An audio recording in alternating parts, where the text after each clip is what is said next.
I'm standing on the banks of the Wateree River in the ancient kingdom of Cofitachequi, which is present-day Camden, South Carolina.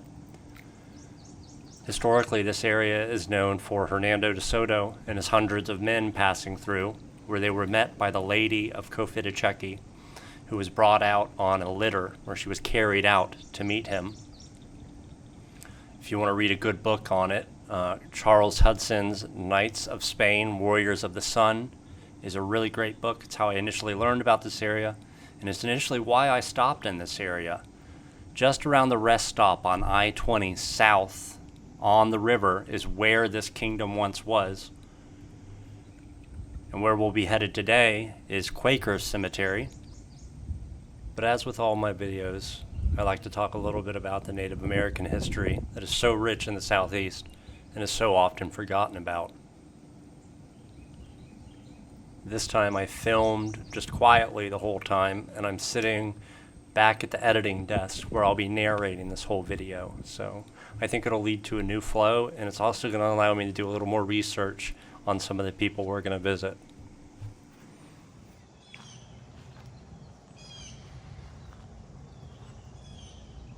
One of my favorite things about this cemetery is that it was initially leased to the Quakers for 999 years for one peppercorn a year.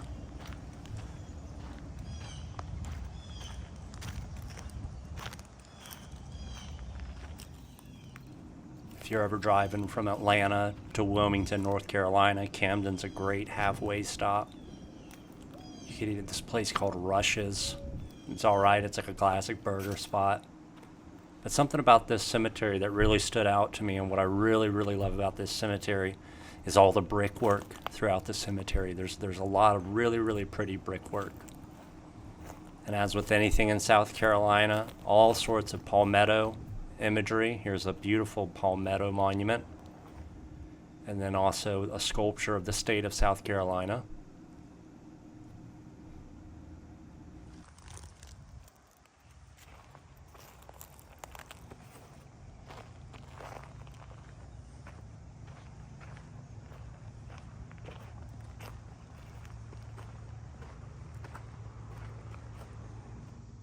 This is the grave of Mildred Williams. On her final grave, she has a beautiful eulogy written about her. And right next to her is Billy Joe Williams, who was hit and killed by a bus.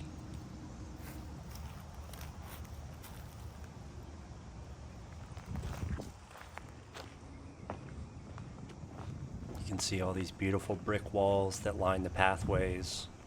The azaleas are in bloom.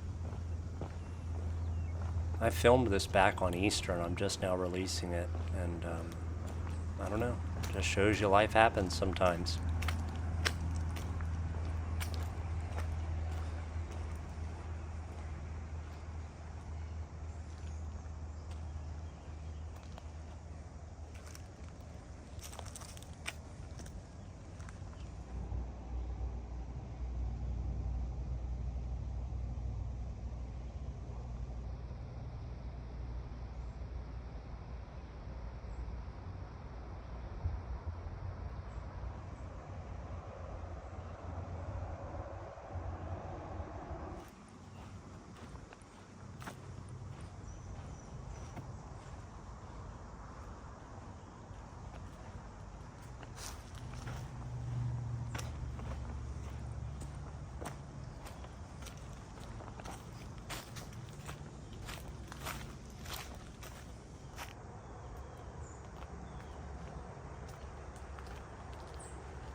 Here's a couple more of these low-lying brick monuments.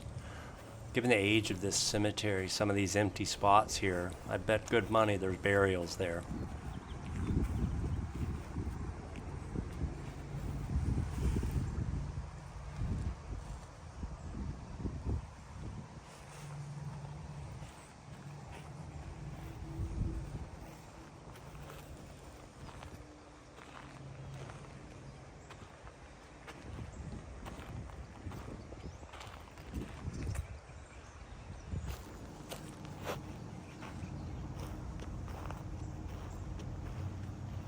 This here is the grave of Neil and Isabella Smith. They were merchants.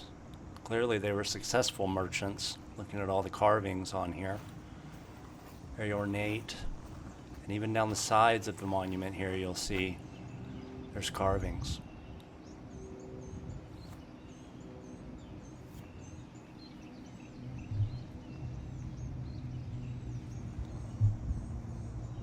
I always love when I can find cursive in cemeteries. I find it really pretty.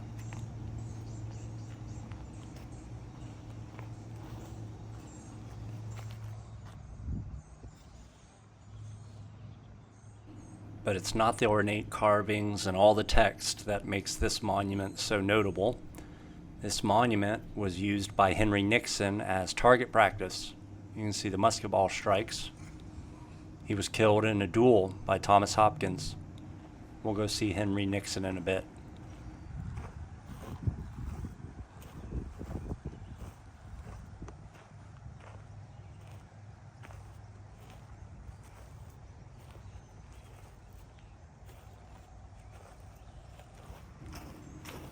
This boulder here marks the site of the original 4 acres of Quaker Cemetery.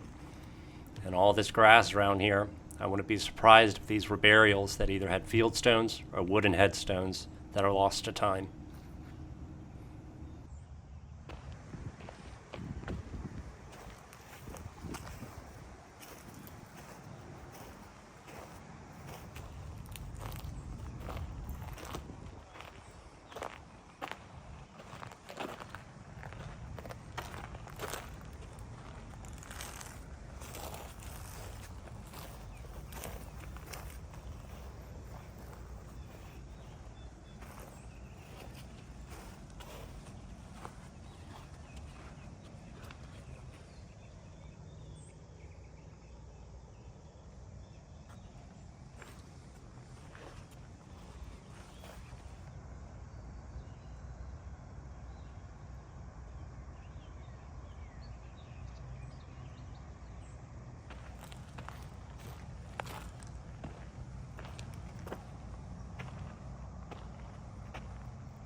Never forget to close the gate.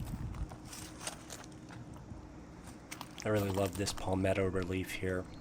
This is the headstone for Keith Stewart Moffat. He was a captain in the war with Mexico.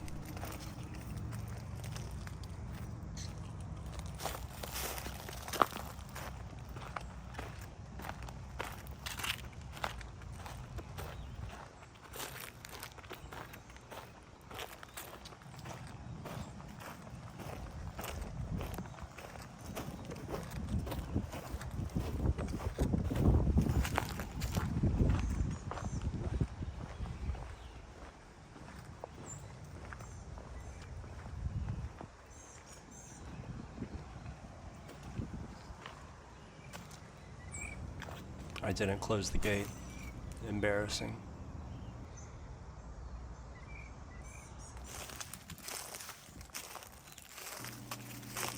These stones here to the left with this orange hue, if someone could let me know what causes that. I'm always curious. I found this monument really beautiful.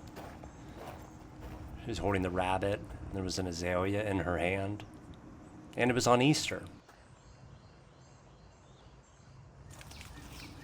This shot here will really show all the sort of brick walls, all the brickwork throughout this cemetery.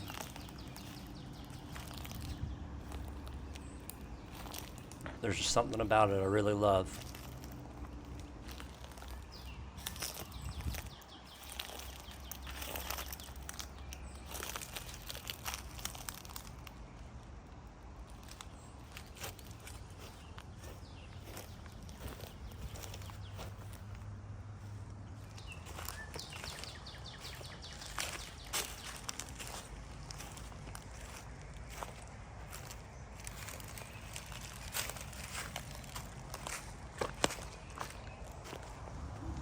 is probably my favorite epitaph that I found in the cemetery. What he received as mist, he gave back as rain.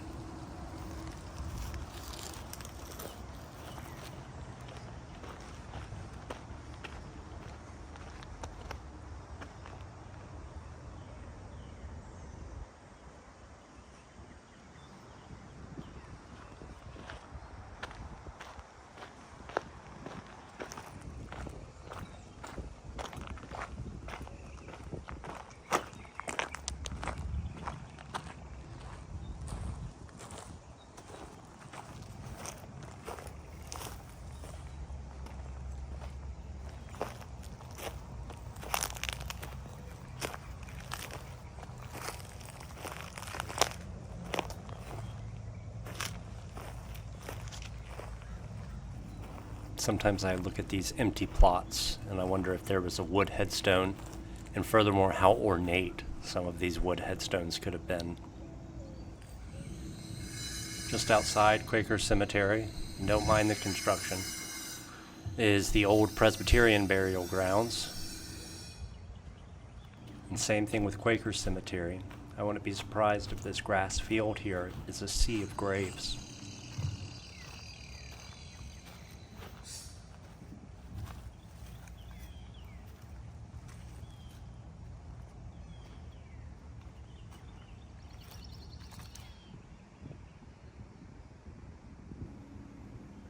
Kind of funny to think about, but during the Revolutionary War, Camden, South Carolina was the Southwest.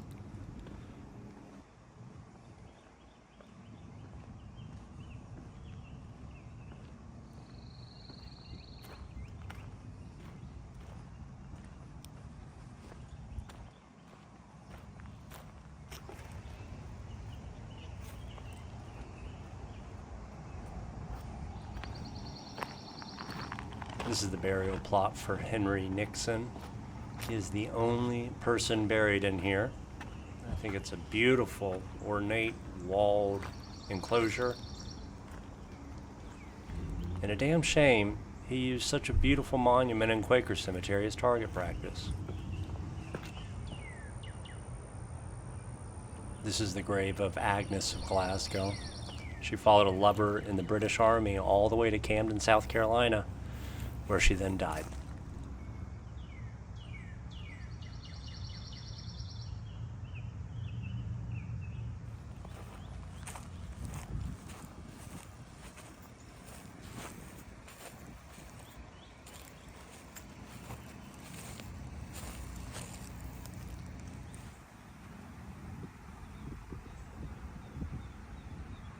If you drive across this field, you will find yourself at the Kershaw family cemetery, which is where Joseph Kershaw is buried and who Kershaw County is named for. I was first shown this cemetery by a woman working at the Quaker Cemetery office. I had popped into the office to see if they had any self-guided tour maps or I could get any sort of info on the cemetery. And when she found out I was a cemetery nerd, she took me over to this cemetery. Anytime I go to Quaker Cemetery, I always make sure to pop over here because it reminds me of that experience and why I encourage everyone to pop into these cemetery offices and speak to the people behind the desk because they might be fellow cemetery nerds. Until next time.